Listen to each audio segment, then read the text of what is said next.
Сәлем достар, сіздермен бірге Ақсәуле. Бүгін мен осындай резинканың тоқу әдісін көрсететін боламын. Бұл резинка өте эластичный, сондай әдемі көрінеді. Екі жағынан да бірдей. Және де бұл резинканы біз кез келген ілмекпен, және кез келген жіппен тоқи аламыз. Резинка тоқу үшін сіздер воздушный петля тоқып бастайсыздар. Менде басын бастап қойғанмын. Бір воздушный петля тоқимын. Және де бір накид жасаймын ілмекке. Енді ілмекті бірінші петлямыздың артқы петлясына салып, жіпті тартып алып шығамыз. Және де ілмекте тұрған тағы екі петлядан жіпті тартып алып шығамыз. Накид, артқы петляға жіпті салып, екі петлядан шығарамыз. Накид, артқы петляға жіпті саламыз, алып шығамыз, екі петлядан өткіземіз. Осындай тәсілмен қатарымыздың соңына дейін тоқимыз. Және де келесі қатарда да дәл осылай тоқып шығамыз.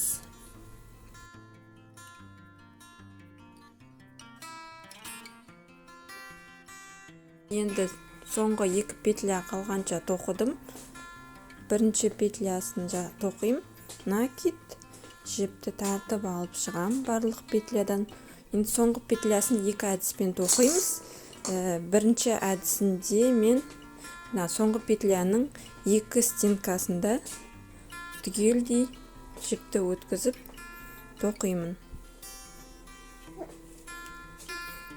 Сол кезде шеті бір тегіс болады.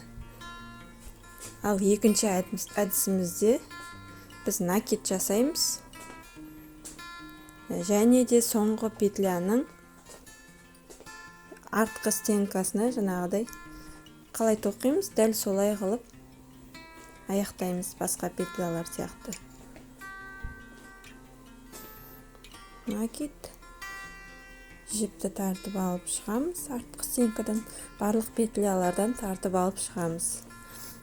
Және бұлай тоққан кезде шеті басқаша көрінеді, мұнда тегіс болмайды. Міне мына жағындағыдай осындай болып шығады шеті. Сіздер өздеріңізге қалай ұнайды, солай тоқисыздар. Мен қатарды екі петляны қосып тоқып аяқтаймын.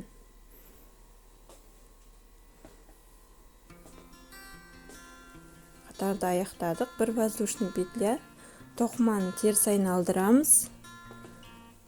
Және де бірінші петляның артқы стенкасына ілмегімізді салып, жіпті тартып алып шығамыз. Екі жіптен тартып алып шығамыз. Артқы петляға жіпті тартып алып шығамыз. Барлық петляларды осы әдіспен тоқып шығамыз. Тоқу әдісі барлықтарыңызға түсінікті болды деген ойдамын. Егер де видео ұнап жатса, лайк басып, комментарий жазып кетіңіздер. Және де менің каналымдағы басқа да видеоларды көріп шығыңыздар. Келесі кездескенше сау болыңыздар.